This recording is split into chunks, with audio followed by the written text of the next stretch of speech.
Bienvenidos a CNN Chile. Hoy nos acompaña el ministro de Relaciones Exteriores, Heraldo Muñoz. Canciller, gracias por esta entrevista con CNN. Muchas gracias. Canciller, ¿cómo y considerando qué factores se va a tomar la decisión de pedir o no la incompetencia de la Corte en el caso de la demanda de Bolivia? Se tomará en función del documento, es decir, de la memoria. En este momento hemos comenzado a analizar esa memoria, tiene casi 200 páginas, 2 tomos de anexos, y con los abogados chilenos hemos comenzado ese análisis con el agente, con Felipe Bulnes, el coagente, y luego consultaremos también con los abogados externos. Es decir, tenemos un grupo de asesores de primer nivel que están distribuidos en distintos lugares del mundo. Vamos a consultar con ellos, vamos a tener una reunión con la presidenta para afinar criterios y luego al final del proceso, que durará unos 30 días, quizás menos, vamos a tomar la decisión si se presentan las excepciones preliminares, que pueden ser durante los primeros 90 días de acuerdo a lo que fijó la Corte. A partir del momento en que Bolivia presenta la memoria en La Haya, corren 90 días, es decir, de aquí al 15 de julio podría ser la primera instancia, pero también Chile tendría derecho a presentar las mismas excepciones de jurisdicción de la Corte conjuntamente con la contramemoria. Eso ocurriría a más tardar el 18 de febrero del próximo año. Canciller, ¿cuáles son, incluso más allá de este caso en particular, de esta demanda, cuáles son los pros y los contras de presentar una petición de incompetencia en cualquiera de los dos momentos que usted describe? Porque recordamos que respecto de Perú, por ejemplo, se analizaba y se decía, bueno, es que si nos va mal con la incompetencia partimos con una derrota. ¿Cuáles son los pros y los contras? Bueno, en abstracto no hay pros y contras. Todo tiene que ser en función de lo que ha argumentado Bolivia en su memoria. Por eso que vamos a analizarlo muy bien. Si hubiera referencias, por ejemplo, al Tratado de 1904, evidentemente que se fortalece la posición de Chile de hacer esas excepciones preliminares, es decir, de objetar la competencia de la Corte. Pero perfectamente podemos hacerlo con los argumentos de fondo. También uno podría decir, ¿para qué presentar una objeción preliminar si uno va a mostrar sus cartas, las cartas más sustantivas sobre el fondo de la cuestión? Porque aquí lo que Bolivia está pidiendo es que se obligue a Chile a negociar un acceso marítimo soberano con resultados ciertos, es decir, concesión de territorio. Y nosotros tenemos muy buenos argumentos para ir en contra de eso. Si fuéramos solamente a la cuestión de la jurisdicción preliminar, quizás tendríamos que adelantar algunos argumentos que creo que serían más útiles más adelante, pero es una decisión que está por verse. Incluso podría darse una siguiente situación, que dentro de los 90 días, es decir, antes del 15 de julio, presentemos estas objeciones preliminares y la Corte nos diga sus argumentos han sido muy interesantes, son tan interesantes porque tienen que ver quizás con sustancia, que los voy a resolver, estas objeciones las voy a resolver al final. También ese escenario puede suceder. Así que por eso que tenemos que, con mucha detención y analizando el contenido de esta memoria, hacer la evaluación de cuándo conviene realizar esas objeciones de incompetencia. Canciller, con Perú el gobierno anterior, estando demandado también en La Haya, aplicó una política que se llamó de cuerdas separadas. ¿Es posible tener cuerdas separadas con Bolivia mientras Bolivia nos tenga demandados ante la Corte? Yo creo que sí, porque son dos situaciones distintas. El caso de Perú era una disputa limítrofe y por lo tanto había mucho más en juego para Chile. Aquí es una demanda bastante excepcional por el tema, por estos derechos supuestamente expectaticios que argumenta Bolivia, y porque es muy excepcional que se presente un caso así ante la Corte. Y evidentemente aquí Chile no está arriesgando una cesión de territorio, no hay una disputa limítrofe. Estando ese caso, además yo me acuerdo que la presidenta Bachelet un día mencionó que con Bolivia hay que tener una relación inteligente. Y yo creo que eso va muy en la línea de buscar el tener una relación que pueda ser lo más provechosa posible en términos de integración económica, integración física, cooperación cultural, científico-técnica, fitosanitaria, turística.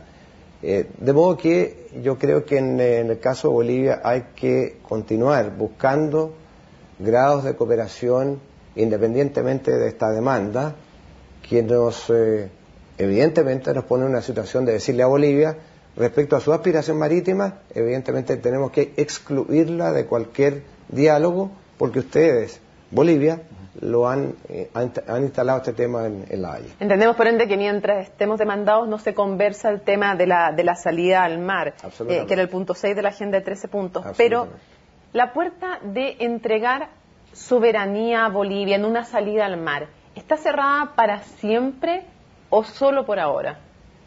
Está cerrada para siempre. Ese ha sido el planteamiento de Chile y casi hipotético lo que usted pregunta, porque hoy día lo que hay es una demanda de Bolivia en contra de Chile en La Haya, demandando soberanía. Por lo tanto, eso está fuera de cualquier cuestión.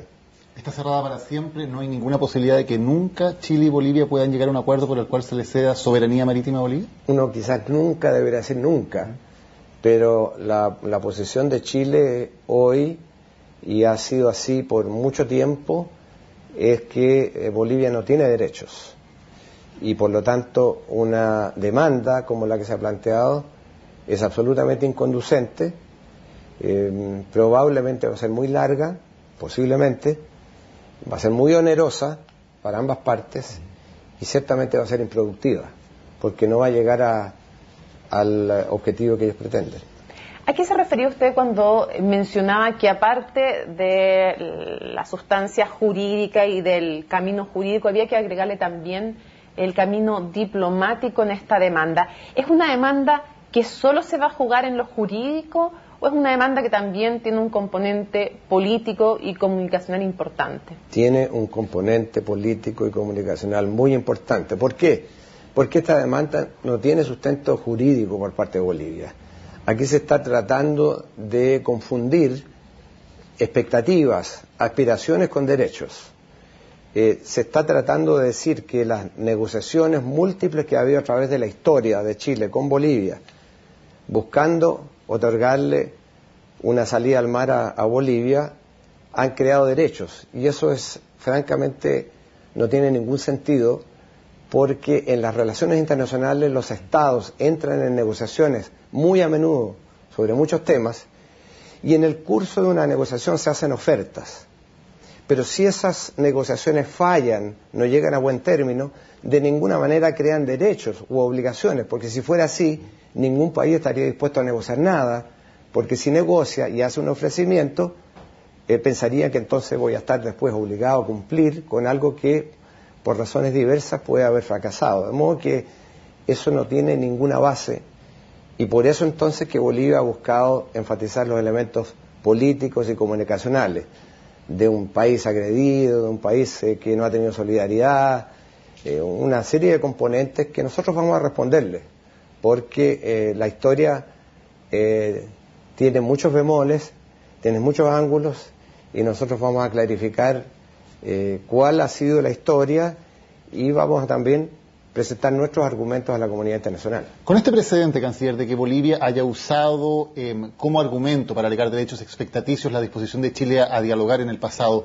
¿es posible, una vez que esta demanda se acabe en la Corte, es posible revivir una agenda como la de los 13 puntos que también incluía una conversación o un diálogo sobre este tema? Bueno, pero eso es ponerse en situaciones hipotéticas, no sé lo que va a pasar. Yo prefiero llegar a ese punto para pronunciarme. Hoy día lo concreto es que tenemos ante nosotros una demanda de Bolivia, y eso a lo que conduce es a excluir de la agenda de 13 puntos que en el primer gobierno la presidenta Bachelet propuso, que incluía un debate sobre la cuestión marítima, a excluir ese punto que era el punto 6 de la agenda de 13 puntos y dejarlo de lado. ¿Qué es lo que puede pasar en el futuro? No sé.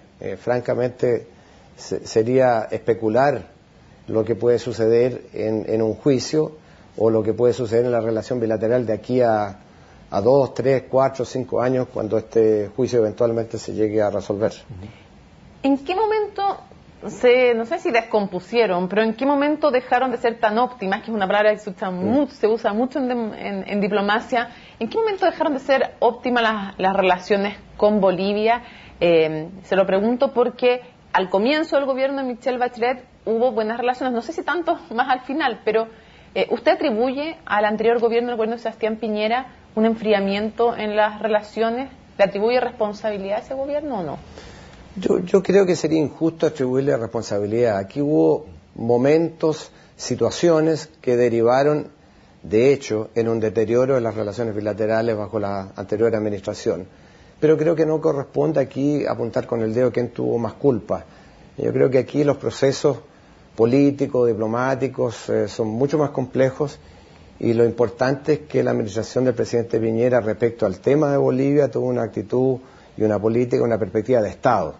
Y nosotros siempre hemos valorado eso, y hemos valorado además que las personas cercanas al presidente Piñera hoy día tienen la misma actitud respecto a la administración de la presidenta Bachelet. Respecto al tema de Bolivia, somos uno solo.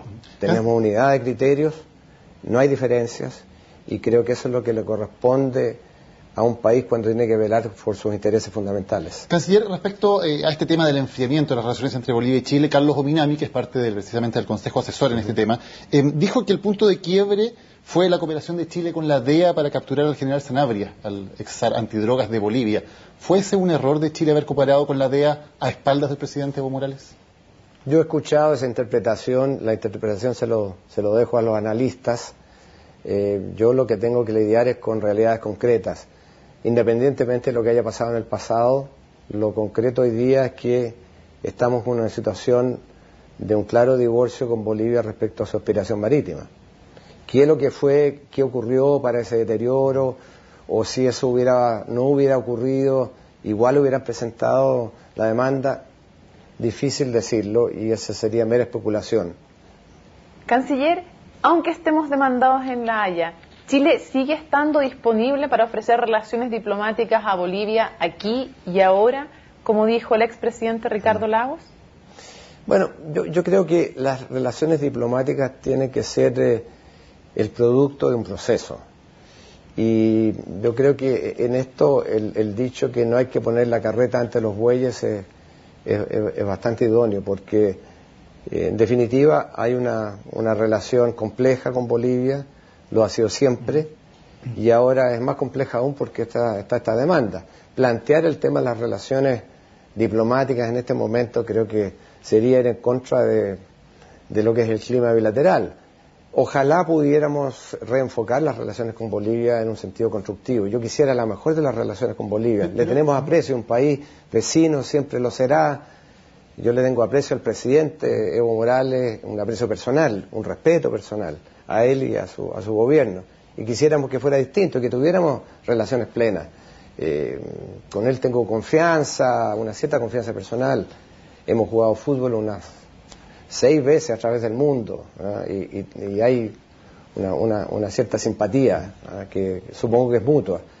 Pero eso no significa que uno pueda dejar de lado los temas de Estado y los intereses nacionales. Así que, claro, me gustaría que hubiera relaciones diplomáticas, pero quizás eso sea un tema muy largo en el horizonte. Pero solo para aclarar el punto, canciller, esa oferta que le hizo el presidente Lagos y que se ha hecho repetidas veces, ¿sigue arriba de la mesa o no está arriba de la mesa en este momento? Se hizo en su momento, no ocurrió, menos va a ocurrir ahora, ¿no? Por lo menos en el corto andar. Canciller, en 1986 usted escribió un libro en que describía que a raíz del aislamiento en el cual vivía la dictadura, el régimen de Augusto Pinochet apoya una resolución en la OEA en la que, valga la redundancia, se apoyaba una salida al mar con soberanía para Bolivia. Usted antes y posteriormente, y además en ese libro, critica esta resolución de la OEA. Pero más allá de que usted la critique, a nivel jurídico, esta declaración del pasado, de los años 80 de Chile, ¿le da derechos o jurídicos o expectaticios finalmente a Bolivia que puedan transformarse en un argumento válido? ¿Le da derecho? Bueno, en ese momento yo critiqué la postura boliviana y critiqué más aún esa resolución de la OEA. Pero ese tipo de resoluciones de la OEA o cualquier organismo internacional no da derechos. Lo que da derechos son los tratados. Eso es lo que vale en las relaciones internacionales. Además, la OEA, las resoluciones de la OEA no son obligatorias, son recomendaciones. De modo que no se puede concluir a partir de una resolución, sea de la OEA o de Naciones Unidas, una obligación. Las obligaciones existen porque las partes negocian y llegan a concluir un tratado. más aún cuando se trata de límites. En el derecho internacional, los tratados de límites tienen una protección reforzada, porque se trata de darle estabilidad a las fronteras. De otra manera, la situación internacional puede ser muy volátil, así que de ninguna manera puede concluirse que de ahí se derivan derechos. Canciller, hablemos de otros temas que tienen que ver también con las relaciones exteriores y en el vecindario concretamente. ¿Cómo al momento de asumir se encuentra que está el pie de las relaciones con dos aliados históricos de Chile como son Brasil y Ecuador? Yo creo que están en muy buen pie. Con Brasil, les debo contar que antes que yo asumiera, recibí la visita del canciller Luis Alberto Figueiredo, y en esa visita privada que él hizo tuvimos una reunión muy provechosa. De hecho, conversamos sobre estrategias comunes respecto a un tema en particular que en ese momento se nos venía encima, que era el de Venezuela y la actuación de UNASUR, y luego acordamos algo inédito, que es el tener a un diplomático brasileño en la misión de Chile en Naciones Unidas en Nueva York, para que participe mientras estemos en el Consejo de Seguridad. Chile por 2 años, este año y el próximo, será miembro no permanente del Consejo de Seguridad, y la permanencia de ese diplomático brasileño le dará una suerte de acceso indirecto de Brasil al Consejo de Seguridad por vía de nuestra misión, y Brasil se ha comprometido a entregarnos información que ya nos está entregando respecto a países importantes para el trabajo en el Consejo de Seguridad donde no tenemos misiones diplomáticas. Pero esa es su gestión. El punto es, ¿en qué estado de las relaciones se encontró usted cuando llega a asumir como canciller? ¿Cómo le habían dejado la casa respecto de esos vecinos? Bueno, yo diría bien, pero siempre pueden ser mejores. Y yo creo que ahora están siendo mejores. Mi primera visita al exterior bilateral fue a Brasil. Fui a una visita a Brasilia, donde tuve una muy buena acogida y donde planificamos lo que va a ser próximamente la visita de la presidenta Bachelet a Brasil. Y luego, respecto a Ecuador, he mantenido una relación muy estrecha con el canciller Ricardo Patiño.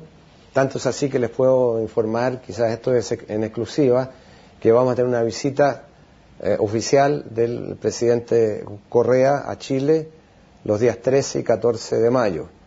Va a ser la primera visita externa de jefe de Estado que vamos a recibir con la presidenta Bachelet, y esa visita va a incluir una conversación entre los dos presidentes y los cancilleres, pero también va a incluir una suerte de reunión de mini gabinetes por lado y lado, fuera de otros actos. Así que yo creo que también con Ecuador estamos en un camino de intensificar la relación. Canciller, en el programa de gobierno de la presidenta Bachelet, que a usted le toca implementar en el área de relaciones exteriores, se dice lo siguiente: Chile ha perdido presencia en la región, sus relaciones vecinales son problemáticas, se ha impuesto una visión mercantil de nuestros vínculos. ¿A qué se refieren con eso, con una visión mercantil de lo que está haciendo Chile? Bueno, el programa lo que apuntaba era decir lo siguiente: las relaciones económicas del país, las relaciones económicas internacionales son muy importantes, las relaciones comerciales, ¿quién puede negarlo? Y de hecho yo soy un entusiasta promotor de los vínculos económicos internacionales del país, porque creo que a la larga eso crea empleo en nuestros países. Si hay exportaciones del país, eso significa que vamos a tener empleo, si hay inversiones, etcétera. Lo que no puede ser es que entender que se agotan las relaciones exteriores de Chile meramente en lo comercial. Y lo que apunta esa crítica es decir, tenemos que agregarle la densidad cultural, la densidad social, la densidad política a las relaciones, porque al final en el mundo nos movemos por sintonías, nos movemos por grados de cercanía con determinados países, y más aún en nuestra región. Y lo que había pasado en la administración anterior era, especialmente con la Alianza del Pacífico, la idea de que aquí estaban los países exitosos librecambistas versus los fracasados estatistas del Atlántico. Y eso empezó a generar si no animadversión, una desconfianza de países tan importantes para Chile como Argentina, como Brasil, por nombrar dos. Y por lo tanto, a lo que se refiere esta crítica del programa es que tenemos que completar la dimensión meramente comercial, económica, para hacerla integral y agregarle los elementos políticos, los elementos sociales, los elementos culturales que son importantes en cualquier relación internacional. El acuerdo para viajar sin visa a Estados Unidos, ¿le parece que es solo un saldo positivo o tiene algún reparo con alguna de las condiciones que se exigen para poder acceder a ese programa? Yo creo que es un saldo muy positivo. Yo creo que la administración del presidente Piñera merece una felicitación por haber negociado un acuerdo que va a beneficiar a los chilenos, a los que van de turistas a Estados Unidos, a los que van en negocios. Allí hay una situación en el Congreso hoy día respecto al acceso a datos, a información reservada, que tiene que ser resuelta. De modo que yo espero que eso se resuelva a satisfacción de los parlamentarios y este acuerdo pueda ser ratificado. Pero en ese sentido, ¿usted le recomendaría o le pediría el apoyo a los parlamentarios o cree que hay que afinar alguna de las condiciones para que sea realmente aceptable? Bueno, yo creo que los propios parlamentarios van a mirar esto con suficiente detención. Ellos tienen todas las facultades para hacer las observaciones que estimen pertinentes.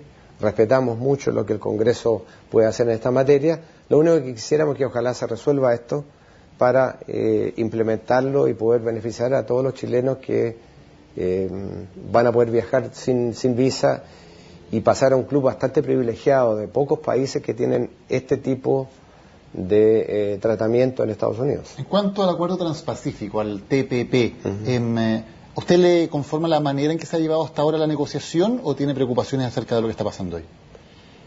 Yo tengo preocupaciones porque esta es una negociación que, a diferencia de lo que Chile propuso originalmente, que fuera multilateral entre los 12 países que son los que están discutiendo esta alianza transpacífico, Estados Unidos más bien logró que la negociación fuera bilateral, es decir, Estados Unidos está negociando con cada uno de los otros 11 y eso ha hecho más complicada la negociación, pero aquí lo importante es lo siguiente, que se refiere a algunas áreas muy sensibles para Chile, como propiedad intelectual, como regulación de empresas públicas, como las facultades del Banco Central, por ejemplo, el encaje del Banco Central.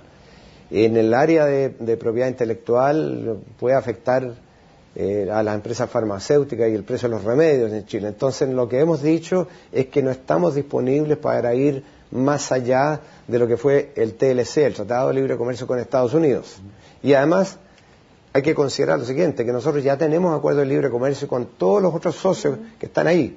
Teníamos que ver cuáles son los beneficios reales para Chile de firmar un acuerdo que pueda eventualmente ser perjudicial. En el tiempo antes de que usted llegara a la Cancillería, ¿ha sido esta negociación todo lo transparente que hubiera sido deseable o no? Yo recibí más información de Estados Unidos que de la Cancillería. Solo cuando me reuní ya después del momento ya en el traspaso, del cambio de mando, digamos, con el canciller y con otras autoridades, recibimos información detallada. Antes de eso, yo recibí la información de Estados Unidos. ¿Para el país fue todo lo transparente que debiera haber sido esa negociación o no? Yo no quiero emitir juicios sobre lo que pasó. Lo que puedo decir es sobre lo que va a pasar. Lo que va a pasar es que vamos a tener plena transparencia. Vamos a crear lo que se denomina un cuarto adjunto. Es decir, vamos a tener en cada ronda de negociaciones de este TPP a los empresarios que más pueden estar afectados por la negociación, a la sociedad civil, a los organismos que puedan tener una relación más directa con la negociación para consultarles. Lo que sí tiene que quedar claro, las reglas de este acuerdo, como casi todas las reglas de las negociaciones de libre comercio o las negociaciones comerciales en general, tiene una regla de confidencialidad sobre los textos. Los textos no los vamos a dar a conocer, pero sí le vamos a dar a conocer el contenido, de modo de escuchar a los empresarios, de modo de escuchar a la sociedad civil y que esto sea con la mayor transparencia. Eso es lo que vamos a hacer ahora. Le hemos dicho a los empresarios, están muy satisfechos en escuchar esto, que se les consulte, que se les escuche, y lo mismo con la sociedad civil. Hay algunos empresarios que tienen que ver con todo el tema digital, informático, que están extremadamente preocupados con lo que se está negociando, y nosotros creemos que sus posiciones son atendibles, las vamos a escuchar. Y a los americanos, a los norteamericanos, le hemos dicho con mucha franqueza, aquí hay algunas áreas que son líneas rojas para nosotros y que las vamos a ver muy en las letras chicas porque no queremos que terminen perjudicando a nuestros empresarios, a nuestros trabajadores, a nuestra economía. Ministro, cuando habla de líneas rojas, ¿eso significa que si en el acuerdo, en la negociación no se logra un acuerdo que sea a plena satisfacción de la Cancillería chilena, Chile se puede quedar fuera del TPP y no firmarlo? Por supuesto, yo creo que uno tiene que firmar aquello que es congruente con sus intereses y que lo beneficia. Y se lo dije de esa manera al secretario de Comercio Exterior de Estados Unidos cuando, antes que yo asumiera el cargo, yo había sido ya nominado y presentado en el gabinete y me fue a ver a Nueva York desde Washington, fue muy amable, y se lo dije con esas mismas letras, que si esto nos beneficia, por supuesto que vamos a estar y vamos a hacer todo lo posible en la negociación por defender nuestros intereses, pero si no, no vamos a firmar. Es tan simple como eso. Uno no firma algo que lo va a perjudicar. Claro, podemos firmar algo que nos beneficia, que nos abre más espacio, pero no aquello que no nos conviene. Respecto de Haití, ¿hasta cuándo se va a quedar Chile cooperando en Haití? ¿No debiera haber un calendario para que no terminemos en la práctica transformándonos en una fuerza permanente de ayuda, de cooperación, de lo que sea, pero permanente en Haití? Ya hay un acuerdo en el Consejo de Seguridad para ir gradualmente reduciendo las fuerzas militares en Haití. Eso se va a volver a revisar ahora en octubre y probablemente esa gradualidad en la declinación de las tropas va a continuar. Nuestra perspectiva es evidentemente no quedarnos ahí de manera indefinida, de ninguna manera. Y de hecho nosotros creemos que crecientemente, ya que se ha superado la etapa humanitaria, empiezan a haber mejores instituciones en Haití, empieza la economía a reactivarse, hay mayor normalidad, ahora tiene que haber normalidad política respecto a algunas elecciones que estaban pendientes. Si eso ocurre, yo creo que cada vez más tenemos que transformar a la misión de Naciones Unidas en una misión que tenga un componente de desarrollo. ¿Pero no hay una fecha de cuándo Chile se va de Haití todavía? No, la idea es que sea en los próximos años, muy próximamente. O sea, queremos hacerlo de una manera... ¿Antes de 5 años, por ejemplo? Yo diría no más de 5 años y probablemente mucho menos, pero hay que hacerlo de una manera gradual y ordenada para no tener un impacto negativo en el orden público, en la situación de estabilidad que ha ido adquiriendo Haití, y lo mismo piensan el resto de los socios latinoamericanos, Brasil, Uruguay, Argentina, varios países con los cuales estamos en esta fuerza de la denominada la MINUSTA en Haití. Ministro, hubo declaraciones suyas en Brasil sobre el tema de Venezuela que generaron cierta controversia, la voy a citar textualmente.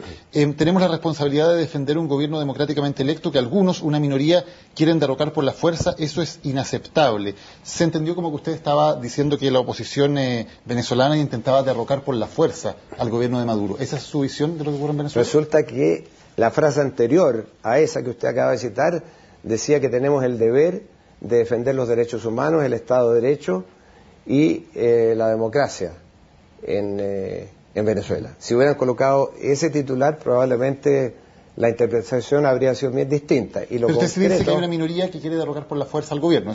Y la oposición de Venezuela está de acuerdo con eso, porque yo he estado con la oposición venezolana, me he reunido con sus líderes y ellos están de acuerdo que hay una minoría de la oposición, pero que la gran mayoría de la oposición está por protestas pacíficas, por demandar sus derechos, por demandar un Estado de Derecho en pleno, y nos parece muy bien. Por eso que fuimos a Venezuela, a tratar de ayudarlos, en primer lugar, a tener un diálogo político gobierno-oposición.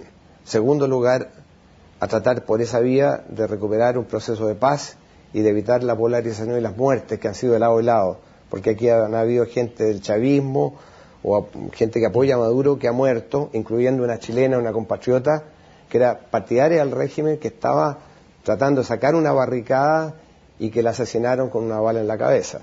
Y conjuntamente con eso han habido militares y guardias nacionales asesinados en enfrentamientos, como lo han habido opositores. Entonces aquí Chile no va a tomar partido. El único compromiso de Chile es tomar partido con el diálogo, con el entendimiento, con la búsqueda de un camino de paz para los venezolanos, pero ellos son los que tienen que determinarlo. Chile lo va a poder imponer.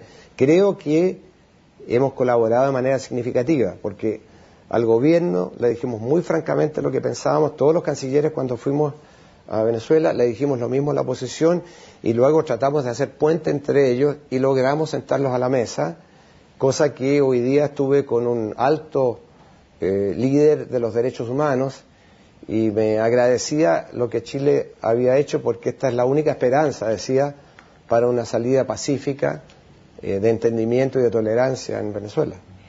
Llegó a través de las elecciones Maduro al poder, el presidente Maduro, pero muchos dicen que, aunque haya sido electo democráticamente, no ejerce el poder democráticamente en plenitud. Yo quiero preguntarle su opinión al respecto, si es una democracia plena o un gobierno plenamente democrático el de Venezuela, que ejerce el poder democráticamente. Bueno, Chile tiene relaciones diplomáticas normales con Venezuela y a nosotros no nos compete estar evaluando, poniéndole nota a los otros países, porque si no tendríamos que empezar a pensar cada país con el cual tenemos relaciones, que pueden haber críticas, ¿es democrático? ¿Cuán democrático es? No nos corresponde. Eso le corresponde a los venezolanos. Lo que sí creo que es una suerte de obligación es tratar de ayudar. Somos parte del mismo vecindario, estamos en UNASUR, en una situación de polarización grave como la que ha estado sufriendo Venezuela. Creo que tenemos la obligación de ayudar. Se viola en esa situación de polarización de parte del gobierno. ¿Se han violado los derechos humanos, por ejemplo, sacar un canal del aire? ¿Es una violación de los derechos humanos a la libertad de expresión? Mire, la política exterior de Chile es muy clara en términos de defender y promover los derechos humanos y el Estado de Derecho.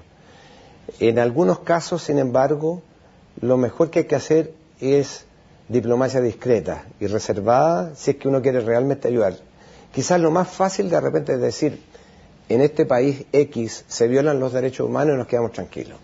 Lo más difícil es decir, ¿cómo ayudo para que en ese país se respeten plenamente los derechos humanos, para que exista un Estado de Derecho y para que ese país amigo no vaya al despeñadero?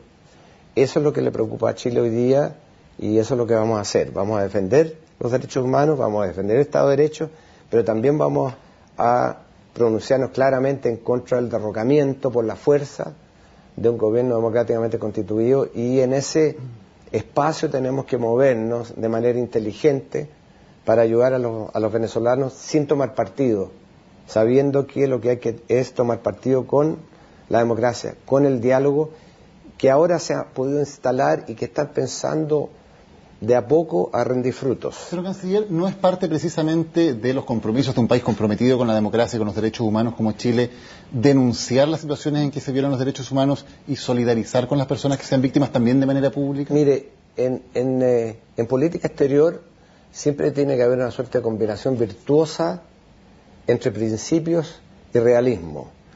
No hay ninguna política exterior de ningún país que sea solo principios. Tenemos que también velar por nuestros intereses. Si no, miremos algunos de los países que son quizás los líderes en materia de derechos humanos. Muchos de esos países venden armas, miran para el lado cuando hay situaciones de violación a los derechos humanos con países que son socios comerciales importantes. Hay un país que no voy a nombrar donde yo sé que se violan sistemáticamente los derechos humanos, pero hay muchos países que tienen relaciones de gran envergadura con este país. ¿Se refiere a China? Y sin embargo, no voy a nombrar ningún país, y sin embargo persiguen relaciones de manera pragmática. Chile siempre se va a mover considerando los componentes principistas de su política exterior, pero al mismo tiempo los componentes de realismo. El mundo, la realidad internacional, es una realidad dura, donde muchas veces los valores se pierden porque predomina lo que se ha denominado siempre la realpolitik. Y por eso tenemos que combinar esos dos aspectos que son tan importantes. Cuando en Chile hubo una dictadura, cuando en Chile se violaron los derechos humanos de muchos compatriotas, precisamente para la entonces oposición democrática era muy importante el tema de que otros países denunciaran esas violaciones a los derechos humanos y solidarizaran con Chile. ¿No cree que en ese caso a Chile y a su democracia, a la restauración de su democracia, le hizo bien que hubiera un poco menos de realpolitik y un poco más también de principios en los otros países? Pero por supuesto, claro que sí, pero estamos hablando de una dictadura brutal, donde no había congreso, donde no habían sindicatos, donde se torturaba, donde se desaparecía, donde se asesinaba un ex canciller nada menos que en las calles de Washington, donde hubo más de 3.000 asesinados. Estamos hablando, francamente, de unas peores dictaduras, una dictadura que organizó una operación Cóndor para asesinar un ex comandante en jefe del ejército en Buenos Aires. francamente, yo creo que eso no es comparable a una situación como la que quizás usted está pensando. No lo estoy comparando con Venezuela, lo estoy diciendo como principio, como usted también lo ponía como principio. Yo creo que cuando las cosas están tan meridianamente claras como con la dictadura de Pinochet, no hay otra manera sino que solidarizar con la lucha democrática. Y en el caso, por ejemplo, de Cuba, ¿están las cosas tan meridianamente claras respecto de ese régimen como para hacer una condena pública de parte del gobierno de Chile sobre la violación a los derechos humanos en Cuba, si es que se presenta una instancia internacional para hacerlo, o de iniciativa propia del gobierno de Chile? Bueno, Chile ha votado algunas veces en el Consejo de Derechos Humanos de Naciones Unidas en contra de Cuba. ¿Lo va a hacer ahora, nuevamente? Habría que ver cuáles son las resoluciones, cuáles son las propuestas concretas. Pero a nivel de principios, ¿es una dictadura? Bueno, yo creo de nuevo, frente a un país que es de nuestra región, con el cual tenemos relaciones diplomáticas normales, con las cuales el gobierno anterior tuvo una relación también muy cordial, muy normal, lo que corresponde es el desarrollar las relaciones de acuerdo a aquellos principios de las relaciones Por internacionales. eso, pero usted recién nos decía, en el caso de la dictadura de Chile, una dictadura tan brutal en que se asesinó un canciller, sabemos la violación de los derechos humanos, no tengo para qué repetirla, era evidente que se necesitaba ese respaldo. ¿Los cubanos no lo necesitan o es una dictadura menos dura, la de Cuba? Bueno, que yo sepa, los cubanos no están asesinando disidentes, no hay una situación de desaparecidos, de modo que me parece que hoy día la situación es bien distinta. Distinto es la historia, si uno mira hacia atrás. Pero aquí de nuevo, a Chile no le compete defender, ¿ya?, a ningún país, lo que tenemos que es defender nuestros intereses. Y con Cuba nos unen una cantidad de cosas importantes y hay muchos empresarios chilenos, por ejemplo, que tienen negocios en Cuba de manera pragmática. El tema de los derechos humanos evidentemente no es el factor fundamental y con Cuba hemos tenido una relación en algunos casos de gran cooperación y yo creo que eso hay que valorarlo. Los cubanos han recibido a las FARC y al gobierno colombiano para la negociación de paz. El Papa ha estado un par de veces en Cuba, de modo que esa es la realidad y con esa realidad nos tenemos que mover. Canciller, y esta lógica de que hay que defender nuestros intereses, ¿también rige si el día de mañana en algún país sudamericano hay un golpe de Estado, por ejemplo? ¿O en ese caso sí va a haber una denuncia explícita de Chile a que hay una violación aquí de la democracia? Lo que hay es compromisos bien concretos que se han materializado en cláusulas democráticas en UNASUR, en el Mercosur, incluso en la OEA.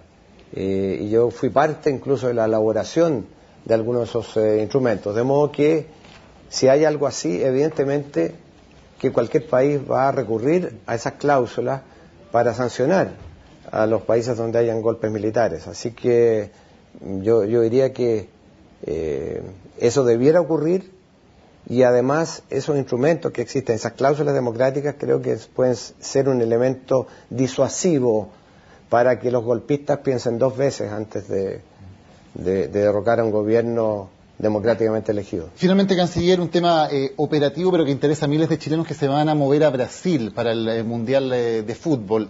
Hay 3 ciudades donde va a jugar Chile, en una de ellas Chile no tiene consulado.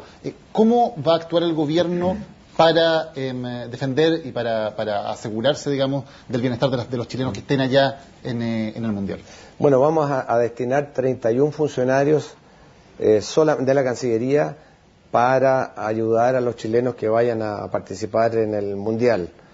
8 de ellos van a estar en Santiago atendiendo consultas y vinculándose con los que van a ir para reforzar nuestro consulado en Río, que va a doblar la cantidad de funcionarios, lo mismo que el consulado en Sao Paulo. En Cuiabá no tenemos consulado y lo que vamos a hacer es tener consulados itinerantes. Vamos a tener funcionarios que van a estar allá, lo mismo que van a estar en Belo Horizonte, donde va a estar la sede de la selección chilena, y también en Bahía, porque hay empresas que están organizando los viajes aéreos que llegan a Salvador de Bahía y de ahí los chilenos van a ir a la sede. Además, yo he tenido conversaciones directas con el canciller de Argentina y de Brasil, y nos van a facilitar sus consulados, en el caso de Argentina, en Foz de Iguazú y en Uruguayana, para nosotros colocar allí funcionarios chilenos para atender los chilenos que vayan por tierra, con Brasil en Puerto Suárez, que es la conexión por tierra desde el norte que pasa por Bolivia para llegar a Cuiabá.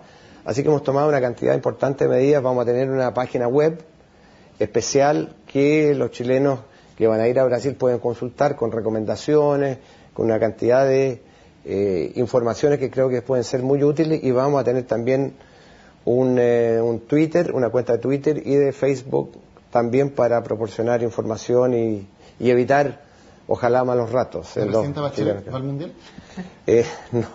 No sé todavía. Ella me ha dicho ella me dijo en principio que sí, que iría al partido inaugural y al primer partido de Chile en Cuiabá, y Sergio Jadue, el presidente de la NFP, me ha invitado a ir y yo he aceptado, así que, pero dependerá de los compromisos. Espero poder acompañar a Jadue y a la presidenta en el partido inaugural y en el de Cuiabá. Y en hartos más, pues tengamos fe.